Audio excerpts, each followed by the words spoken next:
Okay, let's see. So it was close to the school and everything, so that provides a good population of people who'd be using the site. It's also a safe location since there's a police station right across the street, and there's a lot of open space so things can be seen, so I thought that would be nice. And also it has a really natural aesthetic appeal to it. Since there's this creek right next to it, there's this tree line that could do a lot with, and I really felt like being able to tie that in would be really awesome and be a good way to kind of promote the environment and the natural environment around the site.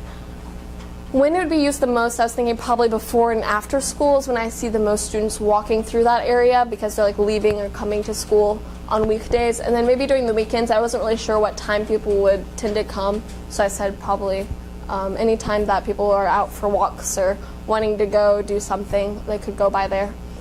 And for my park, there's a difference between passive and an active park. Active parks usually tend to have like activities going on. They have a lot of open space for you to be able to do things, or they have like playgrounds and such. And then a passive park tends to be just a place of gathering or a place to relax, something more relaxed than an active area. So I decided my park should be passive, considering how little space I had for like activities. And since it was next to an intersection, I didn't want anything dangerous going on with people playing sports or something in the little space there. So I obviously chose passive for my park. And then some of the elements I really, really wanted to include were first shaded seating areas so that people could be like blocked from the sun but still enjoy being outside to like eat or hang out or whatever. And then I also wanted one efficient path that would be from point A to point B to help the path of travel and utilize the space where people are already using it. And then I also wanted like a leisure path that was kind of more aesthetic and relaxing if people wanted to just take their time. And I really, really wanted my landscaping to be very colorful and contrasting, have a difference in textures and colors and stuff like that. So my first thing that I really started thinking about were concept images. So images of what I kind of was thinking of when I was making my design. These are my hardscape concept images that I chose to kind of help portray what I was drawing whenever I show you my drawings on the next slide.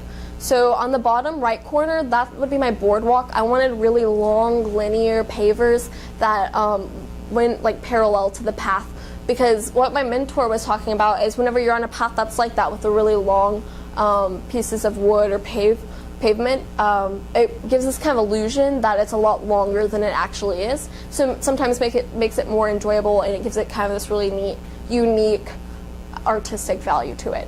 And then on the left would be my leisure stone path. I wanted something to have like broken stone. So this is kind of my idea of what I was thinking. There's no hard edges to it. There's grass kind of peeking through some of the stones, and I really liked the idea of it having that mixture of the stone with the grass and having those different colors and everything. And then on the top right corner, that would be where my plaza area is. So right in the middle of my design, there's going to be an area that is connected to both paths. That's the place of gathering, basically.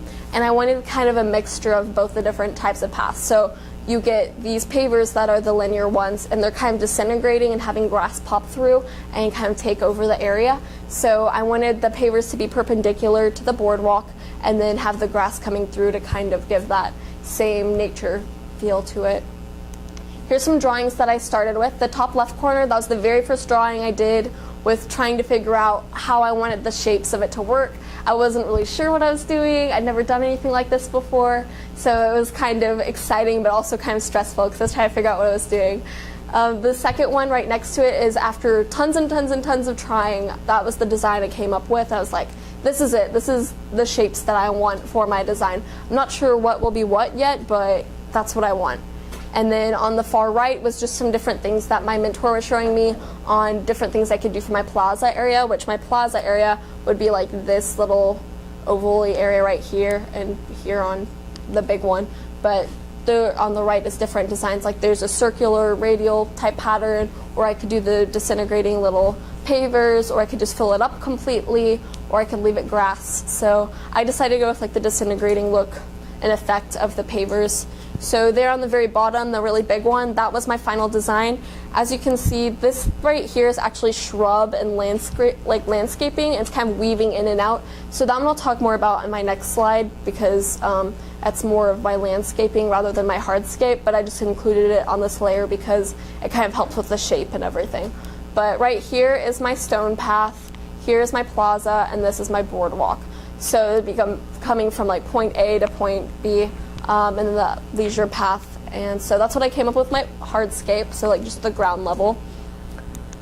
Here's my landscaping concept images. I wanted a lot of color, I wanted vibrant color. A lot of the plants that I chose are all either native to Texas, or they are also, drought resistant, so that helps with like water and maintenance and everything. So I wanted to take that into consideration with my design.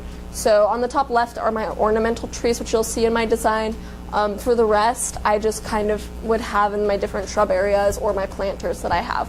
So the drawing that I had for these is right here. I started with the top left, kind of just drawing and seeing what I liked and what I didn't like.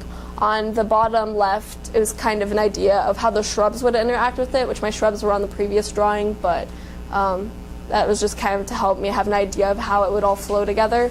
And the one on the right is the one that I stuck with. So the little rectangular long pieces. Pardon the interruption. One more announcement.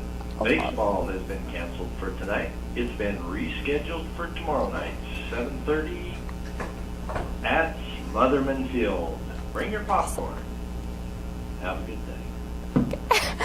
The long rectangular pieces, those are actually planters, so plants would go in those. And then the small trees, those are ornamental trees, so they would be like this pink, pretty pink color.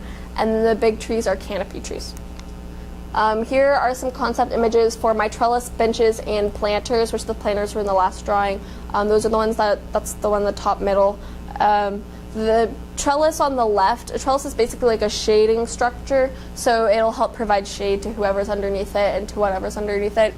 On my trellis, I really, really wanted something pretty, like maybe something growing on it, so I found this thing called wisteria vines, and those are two pictures of them on the bottom. When they bloom, they turn this really beautiful purple color, and they just hang down, and they're really cool, and they're great for shade and everything. And then when they're not bloomed, they're just a pretty green, leafy type of plant. So I really liked that, and I wanted to include that. And then for my benches, I was really excited about my benches. I talked about my benches a lot. I wanted my benches not to be your typical, oh, it's a bench, you know. I wanted it to be more conceptual and be kind of a form of art or like a sculpture. So those are some images of what I was thinking in my head when I was thinking of my seating area. Here's some of my drawings. These are kind of hard to look at, but on the left, those are the different whenever I was drawing my benches, it's divided in two, so there's like the top one and the bottom one, so that would go on one side of the plaza, the other side of the plaza. But when I was drawing it, I was trying to figure out how to break up the pieces and the fragments of the benches, because these are really long. I forgot how many feet that I would want these to be, but that would be like one seat, another seat, and it's all just kind of connected and flowing together to make one big shape. So I came up with the bottom one as my favorite, and that's the one that's on the right of there. And then in the middle is my trellis, which I took another picture of it on the right. And those are the three trellises that I wanted with the type of like placement that I liked them at. This is my overall concept to kind of get an idea of what I did in Photoshop and everything over the bigger picture of it. So you see like there's the Chapel Creek subdivision, the Frisco High School, the different street names, and in the middle is my park. Also, 1 inch on this photo is 100 feet in real life. So that's kind of cool and kind of gives you an idea of how big it actually is. This is my actual park site plan. So in here I'll give you like labels of absolutely everything that I did. You can see the canopy trees, the flowered shrubs, the regular green shrubs, the boardwalk, the ornamental trees, planters, trellis, benches, plaza, the vines that I have on the trellis, the broken stone path that I have, manicured lawn, and native grass on the outside. So I did like a different color, different texture for the native grass and the manicured lawn, because I decided I don't need the whole site to be manicured lawn, because that takes people who come and do the maintenance, and it also costs money to do. So I thought it would help add to the whole natural look to it if I kept the native grass. It cut down on costs, and it would still look really pretty. And then I also have the existing sidewalk labeled, since there's a sidewalk that goes all the way around that whole site. So this is my entire site. I worked on this for a really long time, and I'm really proud of how it came out. And I really think it helps kind of portray my idea of what I was thinking when I was creating this site. So, do you guys have any questions for me or anything about my site or about anything that I've talked about? No. Okay. I'm not sure. Like, it's a possibility, but probably not. Like, it just depends on the people who are working there and stuff. I have a question. How do you figure out, like, for different places you're designing, how do you think of the color scheme? Like, if you pick a park, where do you get the inspiration for those colors? For the colors, a lot of it was kind of help from my mentor because I was struggling with that a lot because I really was thinking more of like purples and pinks and like lighter, subtle colors like that.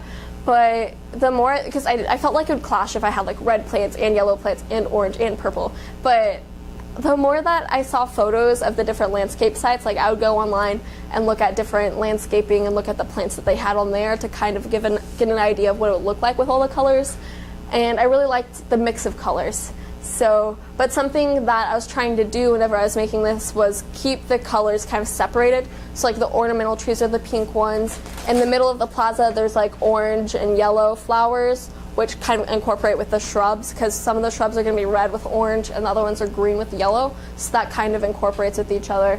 But for everything else that came into coloring, like the actual pavers and the benches and everything, that was just a lot of time trying to figure out how to contrast them and which ones to match and which ones not to match, which ones should be darker and which ones shouldn't. And that just took a lot of time of going through Photoshop and looking at the different colors that they have, which took forever, but it was really fun. I didn't realize there were as many colors as there really are, but now I know, and it took a while, but you just kind of play with it until you get the color that you're like, that looks nice, I like that. So, yeah.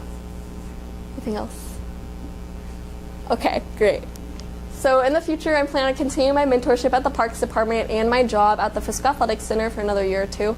I'm thinking about also applying at a plant nursery somewhere here because I really would like to get more into horticulture. So my mentor has connections with some people at the plant or the nurseries here, so I'll go maybe like volunteer over the summer. I'm going to be attending College this fall, and I'll hopefully go there and just get all my core and basics knocked out of the way. And then hopefully I'm planning on transferring to A&M eventually and going to their landscape architecture program and and maybe like minoring in horticulture. Thank you for coming. The end.